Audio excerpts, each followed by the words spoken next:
माझं नाव आदित्य राजेंद्र पिंगळे, मी शिरूर मतदारसंघातला राहणार आहे। नमस्कार, माझं नाव केदार कोदरे आणि मी शिरूर मतदारसंघामध्ये राहतो। नमस्कार, माझं नाव नितीन रघुनाथ वीर, मी शिरूर मतदारसंघात राहतो। नमस्कार, मी सागर बारदेसकर, शिरूर लोकसभा मतदारसंघामध्ये मी राहतो। नमस्कार, मी रामदास तुकाराम कोदरे, मी शिरूरमध्ये राहतो। मी शेखर पेटकर, मी शिरूर मतदारसंघामध्ये रहिवासी आहे। त्यावेळेस मग मला माझं पर्सनल खर्च करायला लागायचा। पाणी मिळत नव्हत्या, लाईट नव्हत्या, ग्रामीण भागात अशी अवस्था होती पहिली। त्यावेळेस असं काही नव्हतं आणि आमच्यापर्यंत ते कधी पोचलं नाही, सामान्य माणसापर्यंत। पहिलं गव्हर्नमेंट एकदम काही लोकांच्या जनतेचे काही कामं करत नव्हते। आधीची सरकार होती त्यावेळेस असलंच काहीच नव्हतं। काय कुठल्याही सगळी कामं ठप्प होती, कुठल्याही प्रकारचा रस्ते ट्रॅफिकला सगळीकडे ट्रॅफिक असायचे, रस्त्यांची सुधारणा नव्हती। असं काही योजना नव्हतं, काही नव्हतं।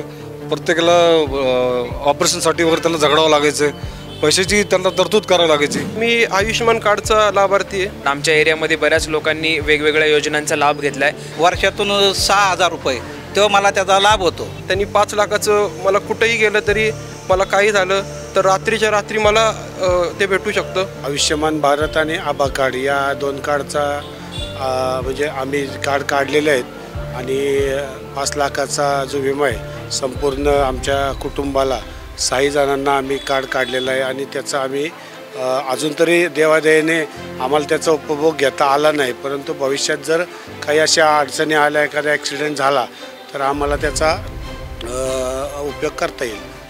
रस्ते, पाणी, आमच्या या ठिकाणी रस्त्याचा प्रॉब्लेम होता, रस्ते चांगले झालेत, पाणीसुद्धा या ठिकाणी आम्हाला वेळच्या वेळेला मिळते। उदाहरण देऊ शकतो माझ्या मिसेसचं की त्यावेळेस तिला जाऊन तर 7.5 वर्ष झाले, त्यावेळेस आयुष्यमान भारत कार्ड नव्हतं। तिला कॅन्सर पेशंट होती, जो 20-25 लाख रुपये खर्च केले। तर त्यावेळेस जर कार्ड असतं तर मला एवढं पैसे खर्च करायची गरज नसती पडली आणि प्राणी तिचे वाचले असते। आता मोदी सरकारमध्ये महा-DBT म्हणून आहे, त्याचा पण मी लाभार्थी आहे। येणाऱ्या नवीन पिढीसाठी, जेनझी मुलांसाठी गेमिंगबद्दल असेल, ई स्पोर्ट्सबद्दल असेल, कंटेंट क्रिएटर्स ज्या लोकांचं फक्त मोबाईलवर जीवन चालतं आपण असं म्हणतो, पण नाही, त्यांच्यासाठी पण मोदींनी खूप काय काय केलं आहे। आज कधी मनुष्याला कधी काही होऊ शकतं, मग त्यावेळेस अचानकपणे त्यांच्याकडे पैसे तर नसतातच आणि कुठून पैसे उभे करायचे। तर हे जे कार्ड आहे आयुष्यमान भारत कार्ड, हे त्यांची दैवी देणगी प्राप्त केलेली मोदी साहेबांनी। हे जे वॅक्सिन दिलं त्यांनी मोदी सरकारने, तर मी पहिलाही डोस घेतला, ते दुसरा डोस घेतला, तिसरा डोस घेतला, ती परिस्थिती लई बेकार होती म्हणजे लोकांची अवस्था। त्यावेळेस लोक काय घरातून बाहेर निघत नव्हते, पण मोदी सरकारने प्रत्येकाला लस द्यायला लावली, लस घेतली लोकांनी। आता जे ह्या सरकारने जे काढलेलं आहे, मोदी सरकारने अत्यंत चांगल्या पद्धतीने काढले, गोरगरिबांना त्याचा आधार खूप चांगला होणार आहे। मोदींकडं जो बायडन सारखे माणसं जातात हात घेऊन, ते जरा वेगळे आता नाही का।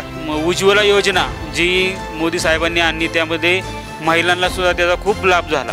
काही वर्षापूर्वीच मोदी साहेबांनी आयुष्यमान भारत कार्डची योजना सुरू केली, ही याच्या आधी काही अशी योजना कुठेच नव्हती। 2024 मध्ये मोदीच पाहिजे। पंतप्रधान 24 मध्ये नरेंद्र मोदी हेच पाहिजे आम्हाला। 2024ला मोदीच योग्य आहेत आणि मोदी साहेबांनीच यावं। नरेंद्र मोदीच केंद्रामध्ये मोदी साहेबच पंतप्रधान व्हावे। शिरूर मधून घड्याळाचं बटन दाबा आणि मोदींना विजयी करा।